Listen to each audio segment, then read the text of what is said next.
Well, here it is. We finally have the long-awaited AH-64 Apache in DCS World.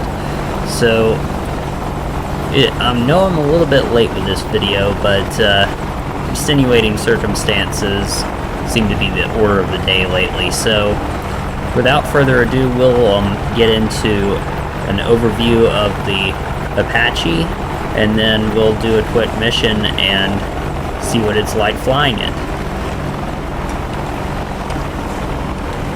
The AH-64D Apache is a development of the original AH-64A, which was developed during the early 1980s as a replacement for the Army's AH-1 Cobra attack helicopters. The AH-64D has a wide range of sensors and weapon systems that make it, well, probably the most dangerous attack helicopter in the world. So, as we have it here in DCS right now, we do not have the radar on top of the rotor hub, the longbow radar that enables the use of millimeter wave guided Hellfire missiles, but we do have the standard laser guidance system here on the front, the TADS, that can be used with laser-guided Hellfires. We also, of course, have the 30mm area weapon system down here, known by the slang term chain gun. And other than that, let's go ahead and take a look at the external model. It is, of course, Eagle Dynamics' typical, absolutely brilliant model. This thing looks fantastic from the outside. And before we get into the cockpit, I want to call your attention to these engines right here. These engines are absolutely enormous. They are capable of creating a lot of torque.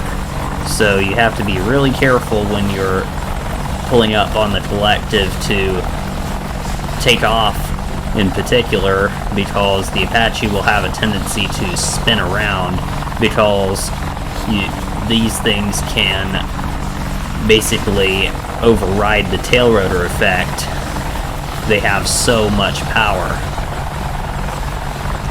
So, next thing to do is look around in the cockpit, and already this thing is, just look at that back there, that is something.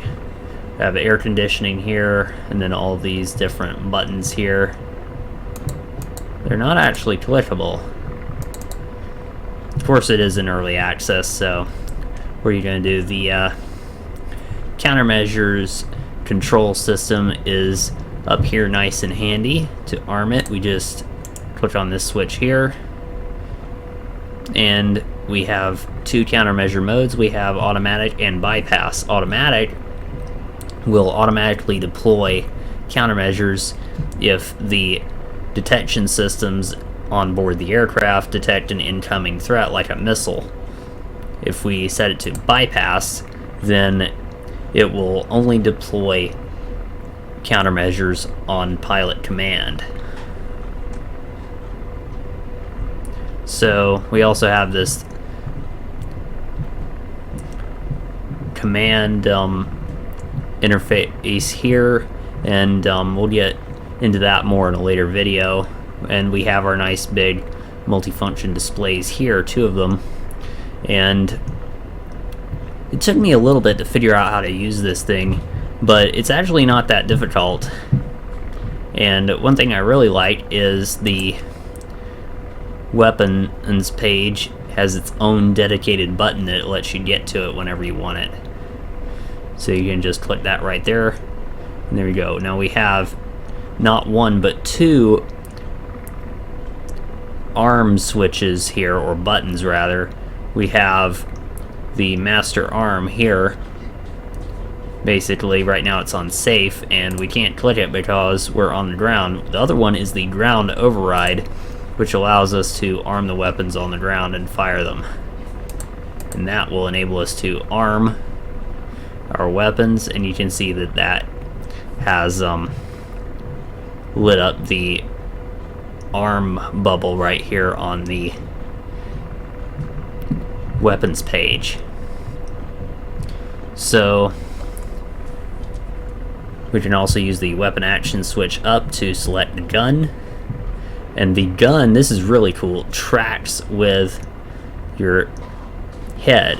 So, for example, if I want to shoot over here, I don't have to turn the aircraft over here.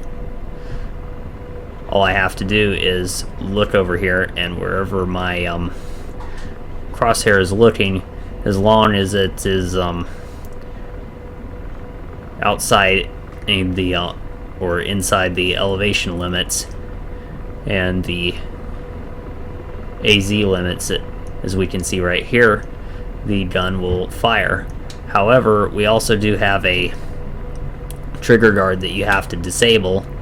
There's a special keybind to do that, and if everything is set up and working properly and you can't fire your gun or anything else for that matter, then that's probably what the issue is. So if I disable that and get out of the elevation limit there, you can see what I just did to the tarmac. Not really much of anything though.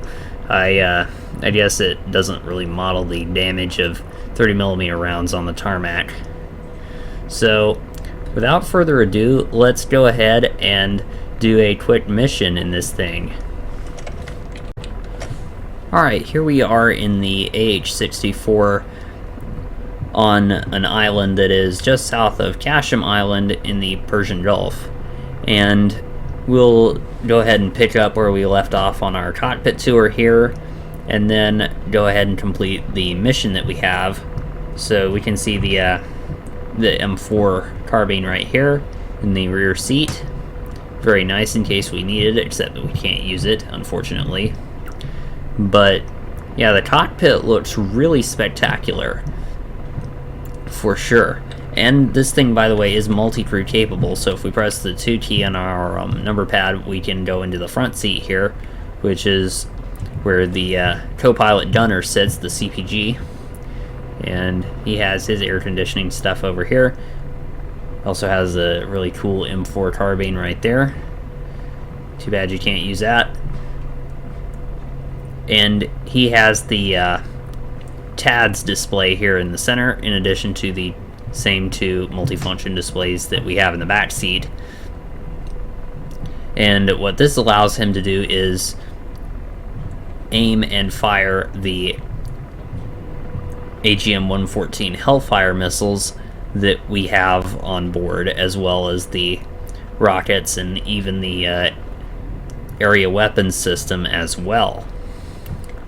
So let's go ahead and go back into the pilot seat, because I don't have really a good feel for how to operate the AH-64 from the front seat, and I do know how to operate it from the back seat. So our mission today is to take out some Iranian silkworm launchers up on the southeastern coast of Kashim Island before they can threaten the Tarawa battle group that is sailing towards the Strait of Hormuz. So the first thing I'm going to do is I'm going to enable ground override and arm the weapons. Go ahead and take my trigger safety off, which is pretty important for making sure that you can actually fire your weapons. And here we can see we have the gun. We also have 8 AGM-114K Hellfires that you can just kind of see out the out here. If I can move my head over a little bit, yeah, there we go.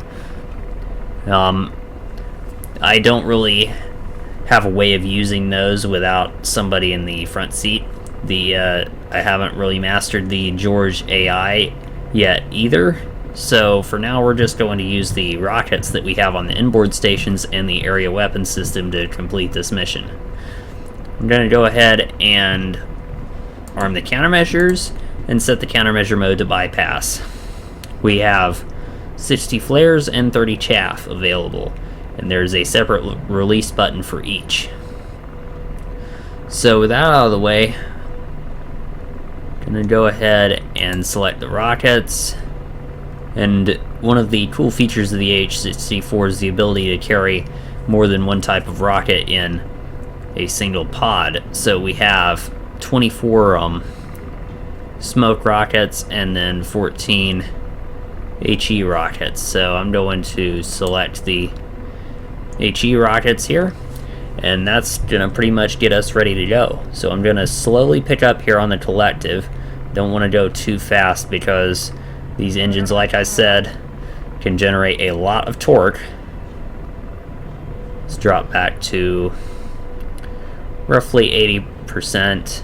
If you get it within about 60 to 75 or 65 to 80%, then you can generally just fly the AH-64 one-handed if your collective or throttle control or whatever you're using as a collective control will stay in the same place. And that's exactly what I'm doing right now. It makes flying the AH-64 actually a lot more fun than flying a lot of the other helicopters, because they really have to be controlled with both hands at all times, and with the AH-64 that is not so much the case. So we're going to work our way up here along the along this island, and there is a compound where the silkworm site is located, and basically we're going to try to take everything out that's there. There's also a couple of F-5Es coming out of the Ketchum Island Air Base over there, and there's an SA-11 SAM site near the base, so we're going to have to be mindful of those. I'm not too worried about it, because the F-5s are probably going to have a pretty hard time finding us, and with two Oliver Hazard Perry class guided missile frigates out there in that battle group, I have a feeling they've got more important things to worry about anyway, which is exactly why we're here. SA-17, 10 o'clock, searching. Okay, apparently there's also an SA-17 over there. It's probably tracking us. The defensive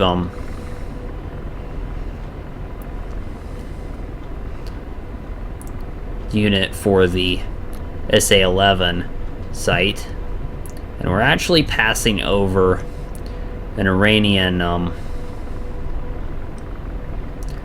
port facility here on the coast of Ketchum Island, and that right in front of us, in addition to those two corvettes, is a Kilo class submarine.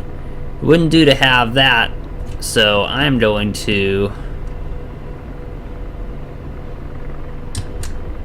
well, I'm gonna have to go around for another pass. And there's our wingman.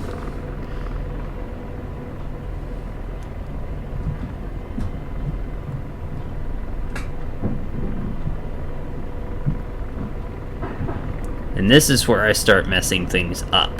So what I really need to do is get away from these a little bit so that I can put some rockets into that submarine. So I'm going to tilt back a little bit. Fortunately, there's no one at the guns of either of those corvettes. That could have been a real problem. Radar, 10 o'clock, searching. 11 o'clock. Now we're going to have to... RPM low. Rotor RPM low.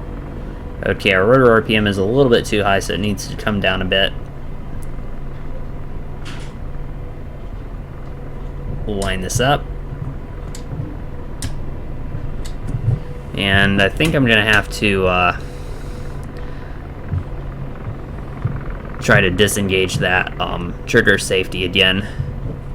Here we go, we should be good now. And this HUD symbology is a little bit difficult to figure out, or helmet mounted display symbology.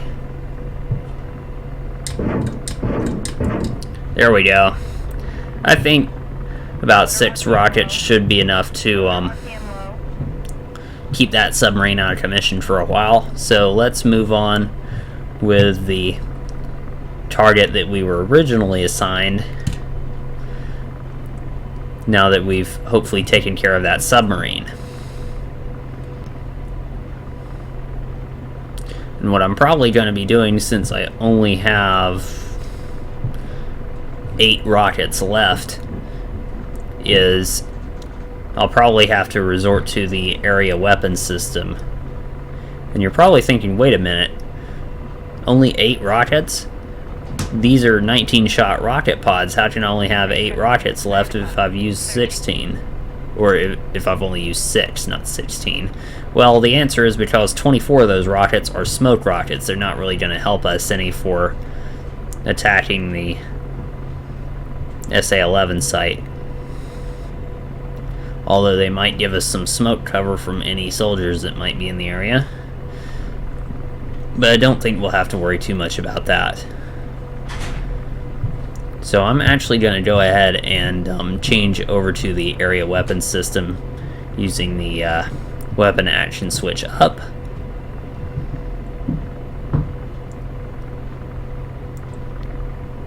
And this up ahead is probably the Searching. Okay, by the way, that's the cockpit voice telling us 4 o'clock. Tracking.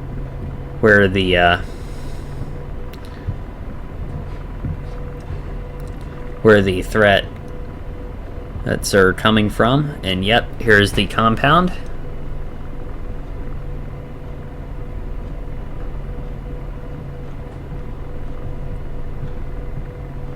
And I'm gonna line up here and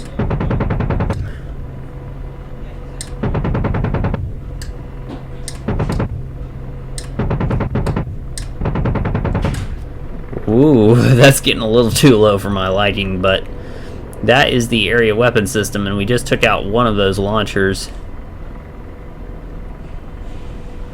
Apparently they haven't gotten the missiles on them yet, but yeah, what I need to do here, and I should have done this before, is I can change my range by clicking that button, then coming over here to the command console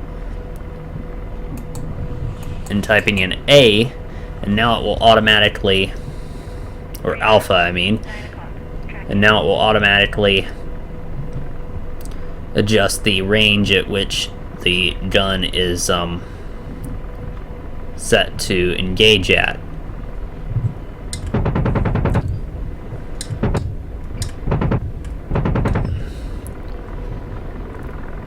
This is not very easy. SA-17. 2 o'clock. Searching. But I can look over here and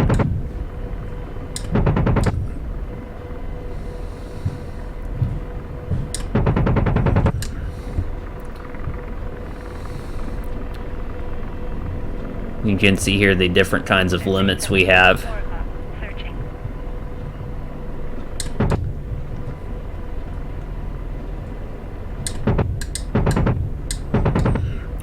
We just took out another one there. Apologize for the background noise.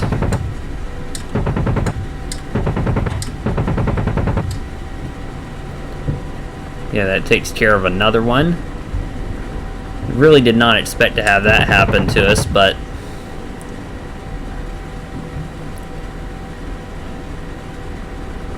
and we're trying to work around the rather low visibility area here of the Apache. I did get that command trailer though, that's kind of important.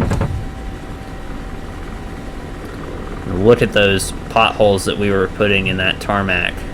SA-17. 3 o'clock. Searching. I kind of fail to understand why my wingman isn't doing anything, but he is, after all, AI, and AI is always a work in progress in DCS world.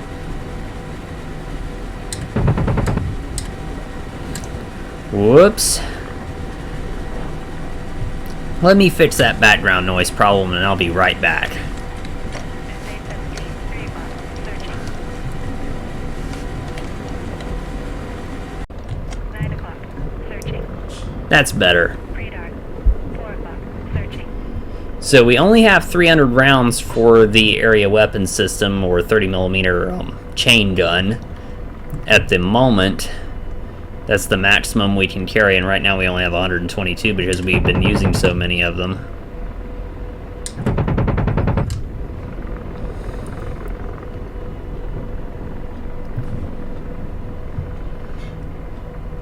And that's one of the drawbacks of the Apache. It can carry more than that, but here in early access we don't have more than that because the Apache as we have it now only comes with the fuel tank that can be attached instead. And my aim is pretty awful here, but SA-17, 10 o'clock. Searching. oh, there we go. Radar. I got another 10 one. o'clock. Searching. There we go. One more to go. And I think for this one I'm gonna just polish it off with the rockets.